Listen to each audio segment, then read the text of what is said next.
en studio avec Luc Brouillette, qui est ingénieur et directeur général de la régie de l'aqueduc intermunicipal du Bas-Richelieu. Bonjour, M. Brouillette. Bonjour. On voulait vous avoir à l'émission puisque là, c'est l'été et on utilise beaucoup d'eau durant l'été pour l'entretien domestique, pour les loisirs. Est-ce qu'on a de la bonne eau au Québec? Tu sais, on se pose la question souvent, là, quelle est notre qualité de l'eau au Québec? Je pense que la qualité d'eau au Québec est excellente, d'eau potable. Et puis, c'est un domaine qui est particulièrement bien réglementé de la part du gouvernement. Il n'y a pas beaucoup de place à l'improvisation dans les activités de filtration d'eau potable. Il y a un suivi serré qui est fait. Là. Exact. Oui. Comment ça fonctionne, le mécanisme de surveillance de l'eau potable? Selon l'envergure de la station, selon le type d'eau qu'on a à filtrer, que ce soit de l'eau souterraine, donc des puits, ou de l'eau de surface, des rivières, il y a un calendrier d'échantillonnage qui est établi en fonction de la réglementation du gouvernement qui va venir déterminer les types d'analyses qu'on doit effectuer ainsi que la fréquence de celles-ci. OK. Qui fait ces analyses-là? C'est des laboratoires accrédités indépendants qui font ces analyses-là, qu'on appelle les analyses réglementaires. Évidemment, nous, dans le cadre de nos opérations, on va faire aussi un certain nombre d'analyses pour être capable d'ajuster les équipements. Mais au niveau de suivi de qualité, ça doit être fait par des laboratoires accrédités. Est-ce que ça arrive souvent où là, il y a un test qui sort puis il faut faire une correction ou les avis d'ébullition, là, par exemple, quand on demande aux gens de faire bouillir leur eau, qu'est-ce qui se passe à ce moment-là? Bien, il y a deux types d'avis d'ébullition. Premièrement, il y a les avis d'ébullition qu'on appelle préventifs. Généralement, eux surviennent pas nécessairement quand il y a un résultat non conforme au niveau des analyses d'eau. Ça va survenir plus, par exemple, s'il y a un bris d'aqueduc qui va avoir entraîné une chute de la pression dans le réseau d'eau potable, parce qu'évidemment, ça induit des risques de contamination du réseau. Puis il y a l'autre type d'avis qui, lui, l'avis d'ébullition qui va découler d'un résultat d'analyse non conforme. Mais c'est somme toute quand même assez rare que ça survienne. Je dirais que la majorité des avis qui sont émis sont souvent des avis plus préventifs. Parce que peut-être que là, il y aurait eu un scénario. Ça peut être même des erreurs humaines, des fois, qui mènent à des... pas nécessairement tous les tuyaux qui vont avoir un accident ou quoi que ce soit. Des fois, c'est juste pour être certain qu'il y ait zéro problème. Exact. Okay. Bon, on avait entendu dans l'actualité là, à Montréal des problèmes d'aqueduc. Il y avait la mairesse qui avait parlé aussi d'essayer de réduire l'eau. Dans quelles circonstances est-ce qu'on peut demander à la population de réduire sa consommation en eau? Mais il y a de plus en plus de réglementation de la part des municipalités pour encadrer, entre autres, l'arrosage des pelouses, pour le limiter en fonction d'un calendrier. Par exemple, les journées paires, les adresses paires et vice-versa. Donc, il y a de la réglementation qui peut être mise en place, puis on le voit de plus en plus. Même le gouvernement du Québec incite les municipalités à adopter ce type de réglementation-là. Ouais.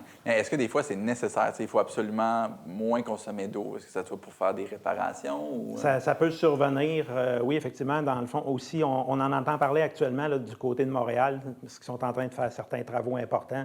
Puis ça limite leur capacité de production ou de distribution d'eau.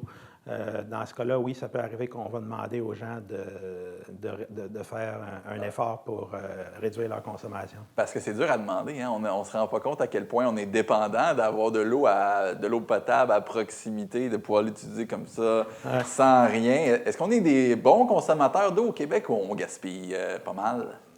Je pense qu'on gaspille pas mal par rapport à d'autres endroits dans le monde. Puis on peut voir quand même aussi des écarts entre certaines villes, les villes qui contrôlent davantage la quantité d'eau que leurs citoyens vont consommer, comme par exemple par l'installation de compteurs d'eau dans les résidences.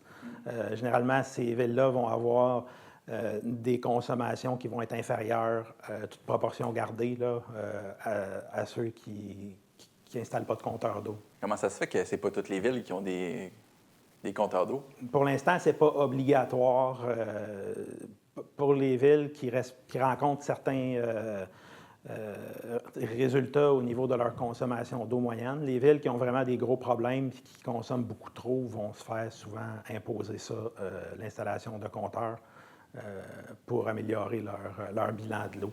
C'est quoi les principales dépenses là, quand on veut traiter de l'eau? Qu'est-ce que ça coûte concrètement d'avoir de la bonne eau potable?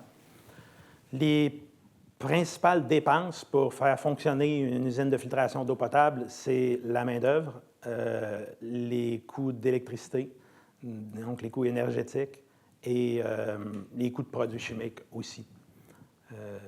C'est un gros pourcentage des dépenses. Au Québec, nous, c'est l'électricité n'est pas trop chère. C'est un peu ça l'idée. Là. Nous, on veut expliquer aux gens les bonnes manières, les bonnes pratiques pour comme, économiser de l'eau, au final, aider l'environnement. Finalement, des fois, c'est le portefeuille qui décide à la fin de faire changer les habitudes ou pas. Là. Effectivement, il y a beaucoup de villes encore aujourd'hui qui n'ont pas de tarification de l'eau en fonction des consommations. Donc, les gens figurent moins le coût sur leur compte de taxe. Ils voient moins ce que ça coûte, dans le fond, l'eau qu'ils consomment dans une année. Puis effectivement, ce que vous dites, c'est vrai, l'électricité est peu coûteuse au Québec, puis on a de l'eau à profusion aussi. Donc, pour ça, l'eau potable, c'est quelque chose un peu d'acquis pour tout le monde. OK. Puis si on veut faire attention, là, si on a à cœur de faire attention parce que c'est important, quel genre de gestes on peut faire tant au niveau de la municipalité que du particulier pour limiter sa consommation? D'un point de vue des villes, une des choses qui est souvent assez importante, c'est d'éliminer les fuites. Donc, il y a de la détection de fuites qui peut être faite sur les réseaux d'eau potable. Quand on sait qu'on a des réseaux qui sont âgés dans certains secteurs, on peut faire de la détection de fuites pour identifier les endroits où les réseaux peuvent perdre des quantités importantes d'eau. D'un point de vue des résidents, on peut avoir des accessoires de plomberie comme des toilettes qui sont moins, qui consomment moins d'eau. Des pommeaux de douche aussi, puis évidemment, la durée là, que les gens vont prendre leur douche ou la fréquence à laquelle ils vont arroser leur pelouse ou laver leur voiture, ça peut avoir un impact. Est-ce qu'on est au niveau là, il faut avoir un système d'aqueduc conforme, puis justement, d'où l'objectif de faire des travaux et tout. Est-ce qu'on est meilleur qu'avant? Est-ce que la technologie, les tuyaux puis les aqueducs sont plus performants, ont moins de fuites qu'avant, ou c'est encore un travail à faire? Je pense que les réseaux qui sont installés là, depuis peut-être plus ou moins une trentaine d'années sont plus étanches que ce qui s'installait dans le passé, sont moins sujets à des fuites. Nous, c'est ce qu'on observe là, dans notre secteur. Là. Surtout avec j'imagine le matériel des tuyaux est plus... De plus en plus, les réseaux de distribution d'eau potable sont dans des matériaux plastiques, polyéthylène ou PVC, là, la grande majorité de ce qui est installé aujourd'hui. M. Brouillette, merci beaucoup d'avoir été avec nous. On va inviter les gens à faire attention quand même. Hein? On prend quelque chose pour acquis, mais c'est d'une importance primordiale. De garder aussi le réseau dans la région performant, ça aide. Puis peut-être une idée, là, justement, d'uniformiser les compteurs d'eau là, pour forcer les gens à faire plus attention. Si vous avez besoin de plus d'informations, je vous invite à aller sur le site du gouvernement du Québec sur la stratégie économie d'eau potable, donc québec.ca. /stratégie eau potable. M. Brouillette, merci beaucoup d'avoir été avec nous aujourd'hui. Je rappelle, vous êtes le directeur général de la Régie d'aqueduc intermunicipale du Bas-Richelieu. Merci beaucoup. Merci.